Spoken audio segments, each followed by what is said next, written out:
大家好，欢迎来到学识 Plus。今天我要给大家介绍南清贵先生所著的《40岁开始不应该吃的会导致疾病的食物》这本书。今天视频的内容包括以下2个部分：第一，3类不宜食用的食物；第二，重视饮食，其实就是对自己最好的投资。首先是第一部分，3类不宜食用的食物。书中介绍要避免的第一类食物就是白色恶魔3兄弟。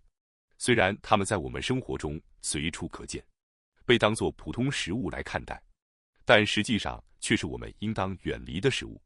所谓白色恶魔3兄弟，指的是白米、白面粉等经过高度精制的碳水化合物，以及白砂糖。这些食品被归类为简单碳水化合物，它们的特点是虽然含有热量，但几乎不含维生素、矿物质等对人体有益的营养素。这类食物被称为空卡路里，意思是虽然热量很高，但却没有任何对身体有价值的营养。而摄入这些食物会对身体带来各种负面的影响，这是我们必须清楚认识到的。那么，当我们摄入这些空卡路里之后，身体里会发生什么变化呢？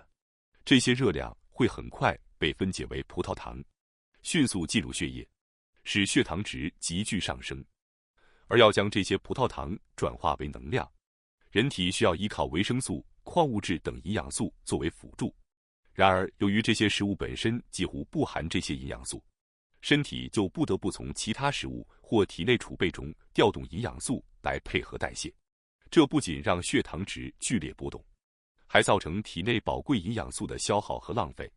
这正是简单碳水化合物带来的问题，也被认为是糖尿病的重要诱因之一。而且这类食物还可能引发各元素的缺乏，因为葡萄糖并不能随时随意被细胞吸收，细胞表面像门一样，有机制防止葡萄糖过量进入，而铬就像这扇门的钥匙，能帮助细胞顺利吸收葡萄糖。举个例子，当我们摄入白砂糖，将其分解成葡萄糖后，细胞需要依靠铬来打开门，才能将葡萄糖吸收进去。然而，日常饮食中的铬含量并不稳定，如果缺乏铬，葡萄糖就无法进入细胞，而会滞留在血液中，长此以往，血液中的葡萄糖会发生变质，对身体产生极大危害。于是，人体就会通过尿液将多余的葡萄糖排出体外。这种现象在糖尿病患者身上尤其常见。其实，无论是稻米还是小麦，未经精制时都是对人体有益的健康食品，其中富含铬和其他矿物质。但一旦被加工成白米、白面粉，这些营养素就几乎全部流失，变成了空卡路里的简单碳水化合物。它们在体内的作用就如同白砂糖一样，因此同样不建议食用。另外，白色恶魔3兄弟之所以更要避免，还有另一个原因，它们消化吸收极快，会在短时间内迅速被血液吸收，从而导致血糖值短时间内快速上升。为什么不能让血糖值骤然上升呢？这是因为在人类漫长的进化史中，长期处于与饥饿做斗争的环境，谷物逐渐成为了主要食物来源。而大量摄入白砂糖这种情况，其实是近代社会才出现的现象。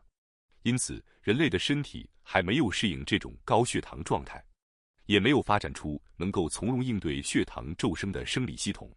虽然胰岛素可以分泌来降低血糖，但那只是一种应急手段，不应该经常依赖这种方式来处理饮食后的血糖波动。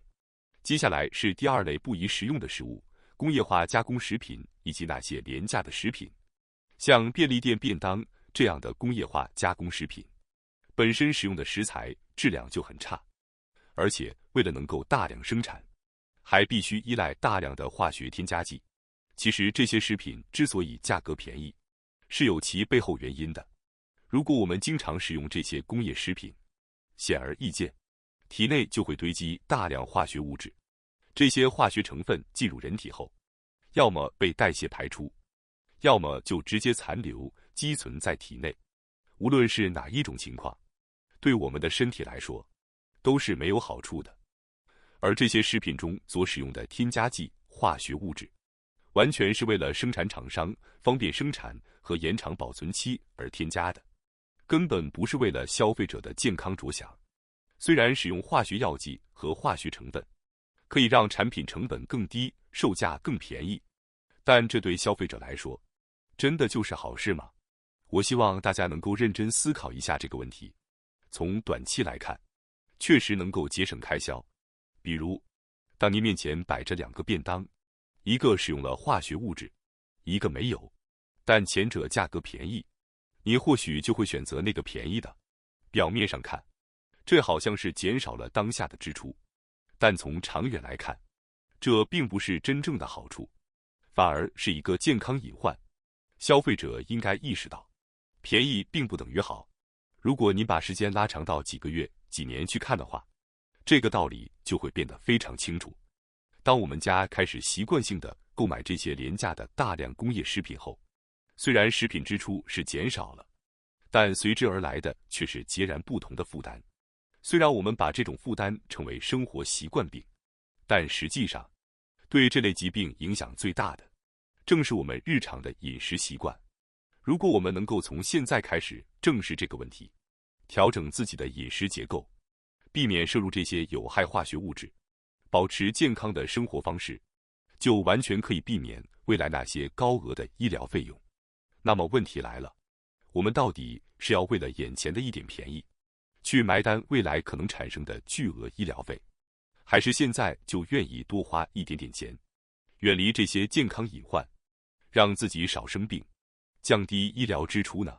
这是我们每个人都应该认真面对的问题。接下来是第3类不建议食用的食物，外出就餐时常见的炸物料理。大家是否注意过，在连锁餐厅、居酒屋等地方，菜单上肉类菜品的数量远远多于蔬菜类菜品，这是有原因的。对店家来说，肉类菜品更容易管理和操作，而蔬菜类菜品却风险较高。蔬菜容易受天气影响，进货量和质量都难以稳定，即便是技术娴熟的厨师，也可能无法完全应对这种不确定性。但如今的大多数连锁居酒屋根本没有专业厨师坐镇，很多料理都是由兼职人员操作，只按照既定菜单和流程制作，无法灵活应对。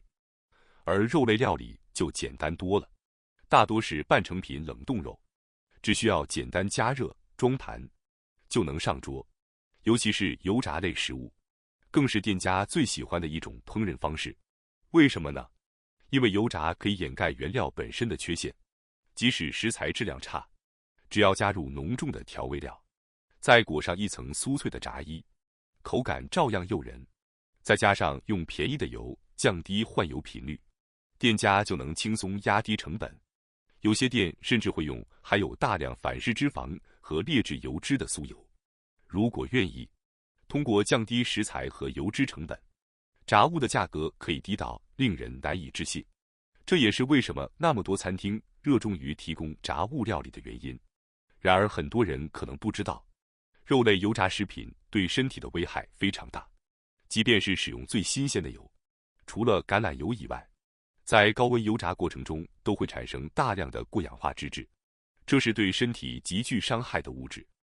而在成本至上的外卖连锁店或居酒屋，频繁更换炸油几乎不可能。有的店铺像秘制酱料那样，一锅油能用上好几天甚至几周，只是偶尔加点新油进去而已。你能想象这样的油炸出来的东西吗？更糟糕的是，这些店铺用的油本身质量就很差，比如便宜的菜籽油、大豆油，大多数是转基因产品。为了进一步降低成本，很多地方干脆改用更廉价的棕榈油，而棕榈油在高温反复加热后，极易产生有害物质和氧化反应，对人体健康带来极大威胁。很多人对油炸食品不健康的认知，可能还停留在吃多了容易发胖、对心血管不好这种浅层印象，觉得少吃点没关系。但事实上，在连锁居酒屋吃炸物，几乎等于在摄入严重有毒的物质。这绝不是夸张，而是真实存在的风险。我希望大家能对这件事有更清晰的认知，别再为了眼前那一口香脆和便宜，而拿自己的健康去冒险。接下来是第二部分，重视饮食，其实就是对自己最好的投资。在这里，我想特别强调的是，意识的转变才是一切的起点。我希望您能真正理解并重视这一点。只要我们先调整自己的意识，即使收入不高，通过一点点努力，也依然能够享受健康良好的饮食生活。意识的改变会带来行为的改变，这是最理想的方式。当然，如果一开始意识难以一下子转变，也可以先从改变行为入手，比如尽量避免购买便利店食品，少去快餐店，不吃泡面。这些简单的行动就是一种对自己的投资。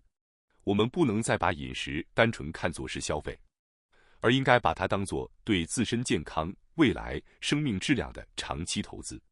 因为长期食用含有大量化学调味料和添加剂的加工食品，不仅会破坏身体内矿物质平衡，削弱免疫力，还会让您的爆发力、耐力下降，体质变差，疾病频发，整个人的状态都无法发挥到应有的水准。一个连身体都无法维持良好状态的人，又怎么可能真正留下成果、取得成就呢？所以我希望大家始终记住，便利店便当、即食食品、快餐、家庭餐厅的廉价料理，本质上只是消费，甚至可以说是对金钱和健康的双重浪费。相反，如果把钱花在高质量、有营养、对身体有益的饮食上，那就是一种真正的自我投资。而所有投资的前提，都是为了获得回报。如果没有健康做基础，任何投资最终都无法兑现。投资自己，永远是人生中最重要的课题。